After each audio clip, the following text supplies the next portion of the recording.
an honor to be here and joined in the stage by Kinda Ibrahim, the General Manager of Operations at TikTok in the region, as well as Ignacio Arrola, I would say the Director of Marketing and Commercial for the B2C products of Mediapro. Yeah. It's a quite long title. He will explain what are his, which is his remit. And the topic, as you could see, is focusing on less is more. Although I must say that I don't agree with less is more. I think it's more and more that short form content actually plays a role in the whole audience and content consumption experience. And we have what you could call a juxtaposition of perspective. A traditional broadcaster like Mediapro, an emerging or more than an emerging platform like TikTok, and you will see how more than a rivalry between formats, it's a complementary approach. And actually, I wanted to start let's say the first round of question with Kinda to understand really what is the impact of TikTok as a platform in terms of engagement and growth, specifically for sports and football, both globally and in the region. So sure. Thank you, Rayde. And it's great to be at the World Football Summit. It's great to be back in Saudi again. So when it comes to, let's talk about football and how TikTok has really become a home for football content, especially when it comes to and football fans.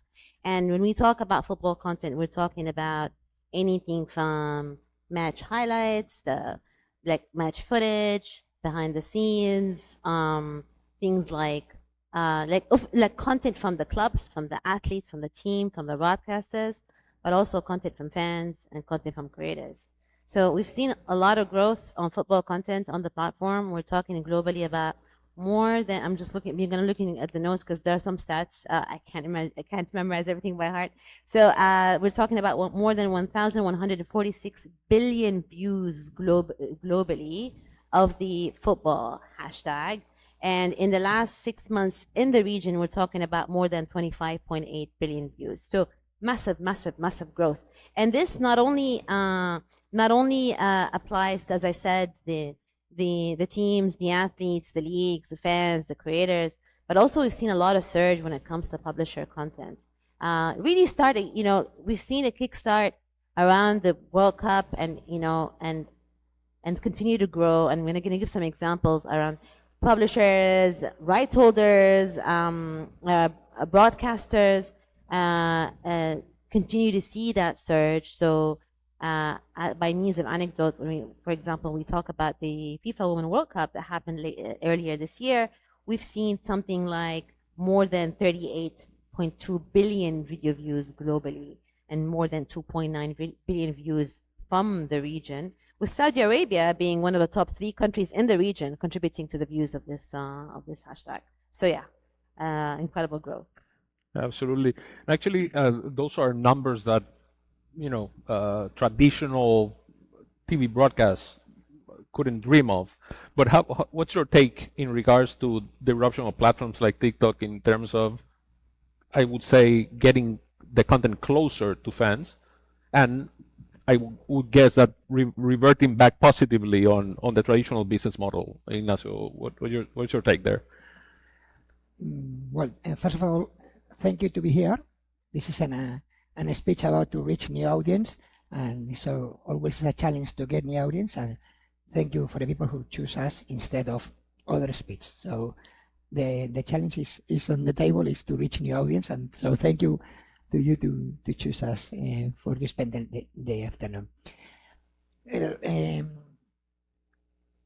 Regarding your question, I think for a right holder or sport right holder,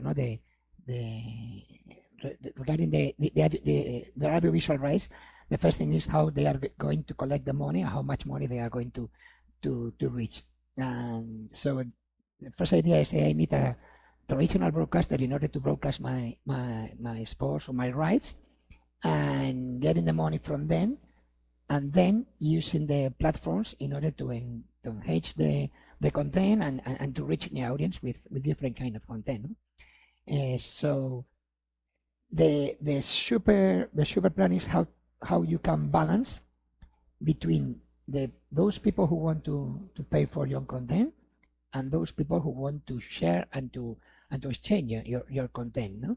So this is the balance. How you can monetize from real money and how you can monetize from sponsorship, and the balance in creating content specific for the traditional broadcaster, well, traditional or OTT broadcaster, and how you collect money from new platforms, sharing short videos or videos that people can share or can exchange. I think this is the key question. No?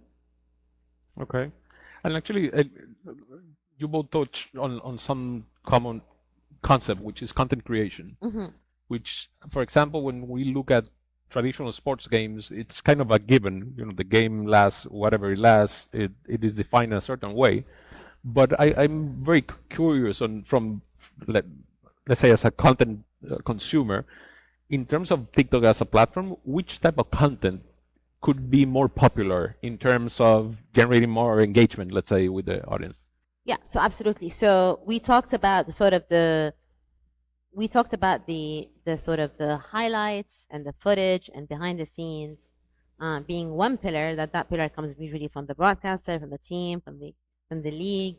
But then there's a whole bunch of other content that is contributing to the whole overall growth of fan engagement. Content like we're seeing commentary taking a different shape, where users are really looking to watch content or fan edits of commentary, or basically creator take on commentary of matches. Content that we see does really well and increases fan engagement is basically relatable and personal moments from people's favorite athlete, favorite player, be it them celebrating a win of a certain match, or basically sharing content that is light and funny and personable, that builds that closer connection and deeper engagement between the fans and the players and the team. Obviously, all types of content that contributes to creating and bringing the community together. TikTok is all about communities, all about how communities start and grow on the platform. So content that contributes to the growth of this community, and this could be content. And what's interesting about platforms like TikTok is and we're talking about a community of not only die-hard football fans. We're talking about community of people who are casual fans who in time could potentially turn into die-hard fans. And this is a massive opportunities for broadcasters and for teams and for leagues, because we're talking about creating incremental audiences for them that can tune in then to linear or to OTT.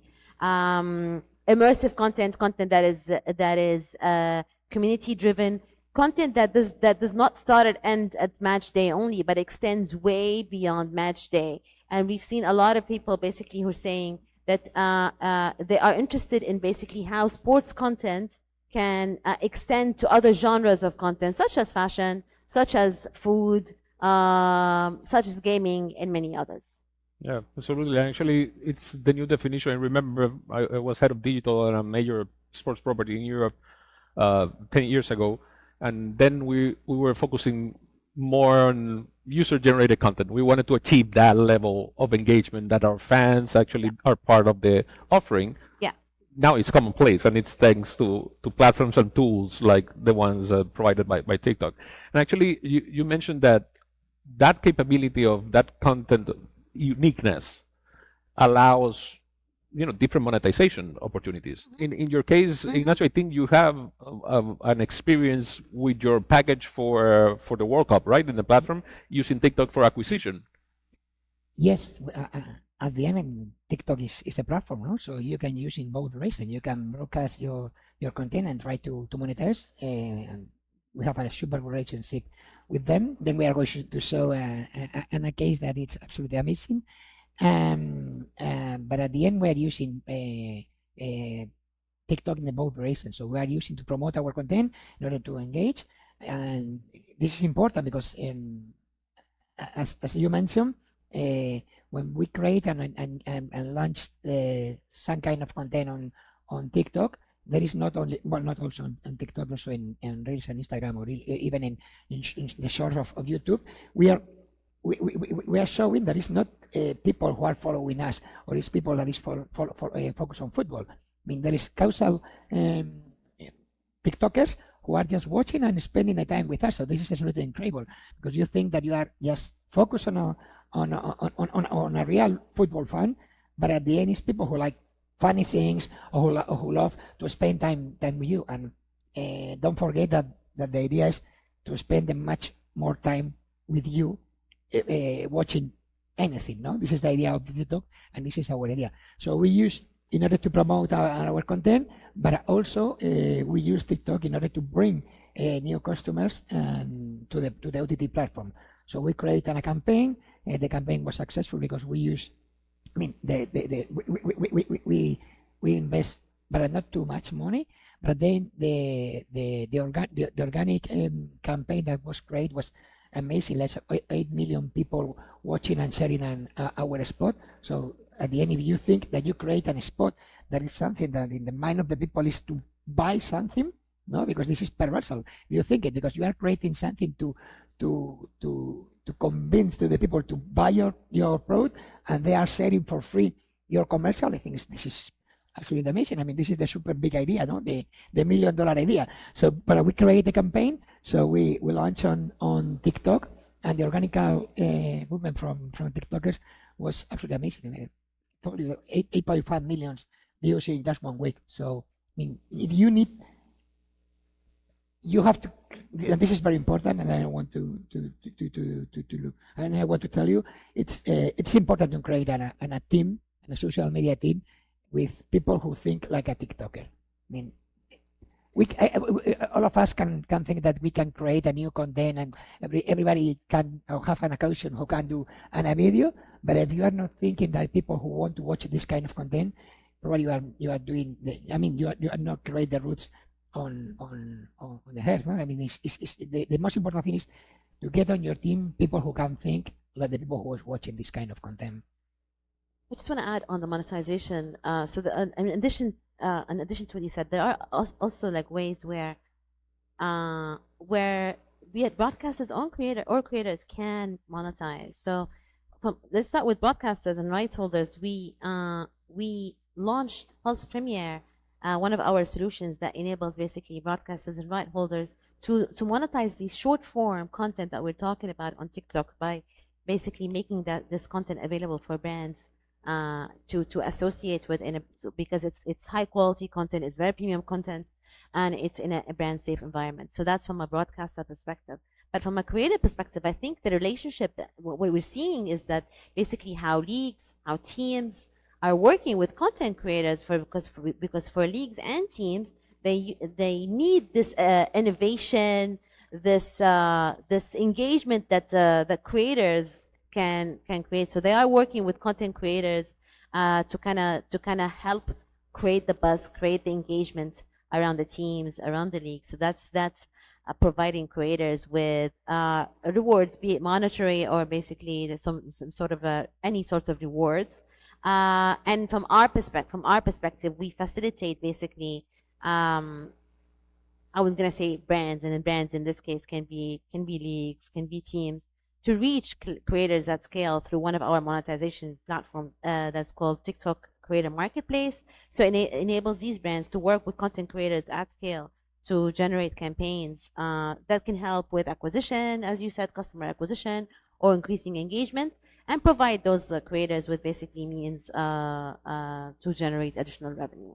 Yeah, absolutely. And actually, I mean, it's not only acquisition for traditional rights holders, it's not just monetization for the, let's say, endemic creators, but actually is providing an extensive, I would say, viewing platform that goes from TV to the cell phone back to the TV, that allows advertisers actually to be able to captivate that wider funnel for them, right? Exactly. Yes, deliver the messages to the same audience, the incremental audience.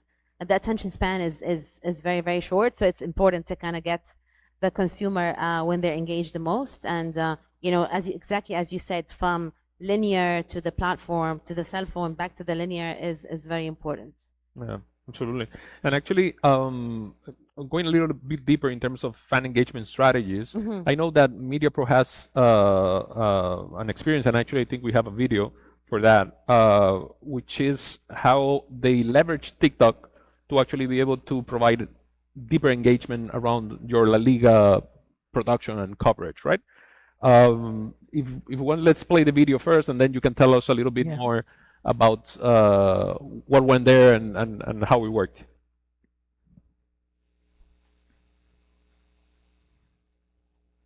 The first podcast of La Liga and a major European league in vertical format on TikTok is a historic milestone in sports broadcasting and a significant step forwards in adapting content to new digital consumption habits and the impact on new audiences.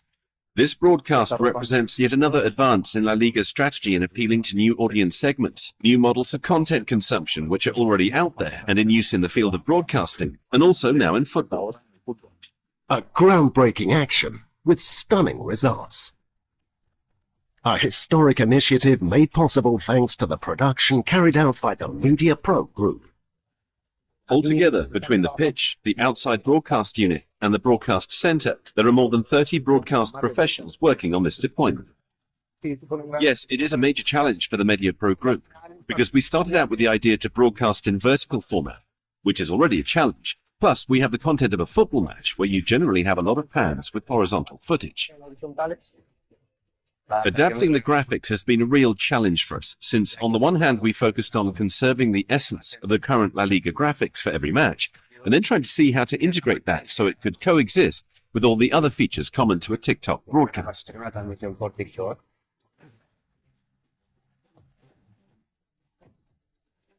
An event which had global repercussions. A success story that showcases that conventional television and emerging digital formats can coexist as alternative and complementary experiences for a present more and more connected to the future every day.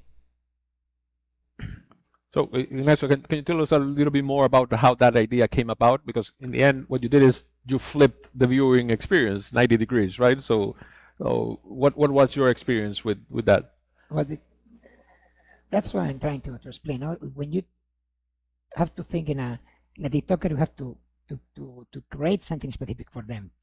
And so we make the production. As you see, we use more the 30 people working on just on that, because at the end it's not yet when people say, I want to produce an match on a match on a vertical size. And it's not just to move the camera, so we need to readapt it, all the production. We need to change the graphics. We need to we put them bigger, because at the end it's just thinking on mobile, so you are not watching on a bigger screen where you can show the result, or you can show who player is going on and going out. So you need to rethink, to rebuild and create a specific graphic for mobile, and then obviously produce in a 4K like a real match. Well, it wasn't. In fact, it was a real match of the Spanish league. The same match was broadcasted on Gold Television. This is our free TV channel, and we'll learn several things. The most important thing is that the audience is completely different. So we don't have any impact when the match was broadcasting on the TV. Same people, well, the average of the people who was watching a match of the first division of La Liga on a Friday was more or less the same, but I will reach a new audience.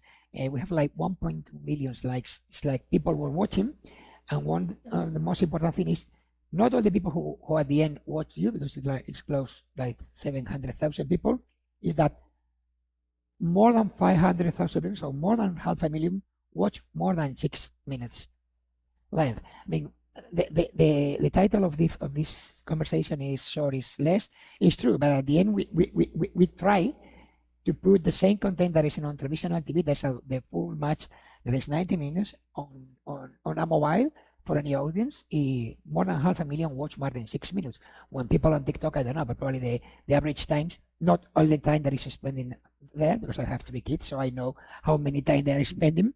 But at the end, they think that all the content or the short clips is something that is working. When at the end, I told you, the average was like 6 minutes. So that's mean probably more than 100,000 people were watching more than half an hour of the match. And it is absolutely incredible. Also, the people is interacting. And the other thing that we'll learn is that at the beginning, you have an OTT on a service that you let the people to comment. If you had a bad production or the problem is related with the with the quality of the bandwidth, people is going to say, hey, this is not what I expecting. So I think at the beginning, all the comments that you are receiving is not what you're thinking. I mean, it's not what you're expecting, no. But at the end, with this experiment, we saw that young people love it, because when you have 80,000 comments on real time, people say, "Oh, this is amazing! This is a new way to watch to enjoy sport." No? And the last comment that I want to introduce is that more than 80% of the people who were watching is not following our channel on TikTok. So it's completely new. It's completely audience that are probably women, girls, or teenagers that doesn't watch a normal football match or a traditional football match, and they choose this way. So it's absolutely amazing. No, and Kinda, that ability to transcend the what anyone can call a niche audience of a specific channel, I think it's very powerful for any platform to that matter. But going specific into the case of individual football clubs and players, Yeah. how they can leverage the platform to actually be able to make most of their reach, engagement with their audience, and monetization even. We have a lot of cases of clubs and players who have leveraged the platform. I've seen a lot of success on the platform. I want to mention a few examples.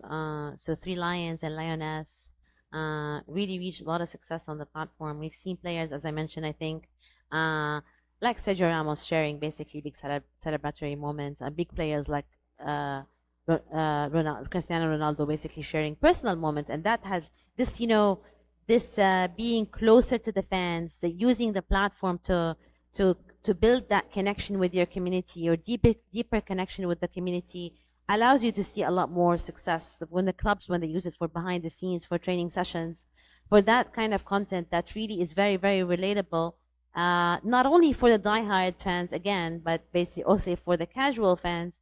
That allows them to see a lot of success. I'm going to mention a couple of also like success stories from the region. So specifically, the SPL account, the Saudi Premier League account, has more than 2.2 million followers on TikTok. That is their most followed account on any other social media platform. So that's one. But also we'll talk about a Nasser team. A Nasser team as a club has 15.9 million followers. And I'm just going to refer to a stat as, again, this year for 2 months in a row, a Nasser club has been trending globally. And we're talking about, let me just get the number so that we're talking about more than 21 billion video views for Al Nasser hashtag globally. This is only a case where basically a club can reach global audience, can reach a lot of success because they're leveraging the content creation tools that are available for them. Because, as you said, it's not just about the number of followers, but the way the content graph works is basically recommends content that you're more interested in, as opposed to what you're following or what your family and friends are following. And because they utilize it in the way that they should be utilizing it to create content that is engaging, that are creating this engagement with their fans, to reach their community and to grow their community. Absolutely. To wrap up, want to us to play a little bit towards the guessing game, let's say, towards the future. What do you see as future trends in terms of that coexistence of this, I would say, cross-platform reality, from linear to mobile and back to linear? What do you think that we'll see in the next 3 to 5 years? Sure. So I see, the relationship between broadcast, linear, OTT, and a digital platform, like TikTok, is, as we've said, is complementary. So, there's still going to be, the audience to watch the 90-minute game on broadcast, on OTT. That's not going to change. But then how, moving forward, what else are we looking at? I think as we continue to see what I would like to call the democratization of sports media and sports content, which means extending beyond traditional, extending beyond just the highlights, extending beyond behind the scenes, extending beyond these to be more inclusive, to be more immersive, to be more multidimensional, and that's going to result in a larger community. That's going to result in more content creation. That in turn turn into more advocacy, more loyalty, and deeper and a closer fan engagement. Absolutely. How about you, Ignacio? What do you like to see, or what do you think is coming? No, I think I agree completely. No, I think their own platform has to be to fight to get their own space. No, and while I disagree just with what's going to happen with the linear channel versus OTT, because I think at the end you can have a platform like Amazon who is getting both sides. No, so they're in content on VOD plus linear channels. They are distributing both of them. Nobody knows what Netflix is going to do related with the sports, or more than in sports, even with the live show. They are trying to make some experiments about that, and how we are going to play on the sport rights from platforms like TikTok or even YouTube, Twitter, companies like that. No? They are going to still having just the model based on sponsorship, or they are going to try to create their own B2C business on a subscription model. This is if it's going to be possible or not, because they have made some experiment during the past, one Facebook or also YouTube. So what is the role that they want to play in the future regarding the audiovisual rights? They are at the end. I think there is now the line is clear, and because the Federation of Audiovisual Rights Properties are using traditional and non-traditional IOTTs players in order to sell the rights, and using the platform in order to promote and to reach new audience, and thinking that this kind of people one day they love how Cristiano is scoring goals here in the Saudi league. They want to be a subscriber of their own OTT. No? So this is the idea, but I don't know if in the next 5 years everybody want to do still the same. Okay. Well, we'll make sure to be watching on TikTok actually to see what's happening and unfolding. I want to ask you for a round of applause for our panelists, Kinda Ibrahim and Ignacio Arrola. And thank you all for being with us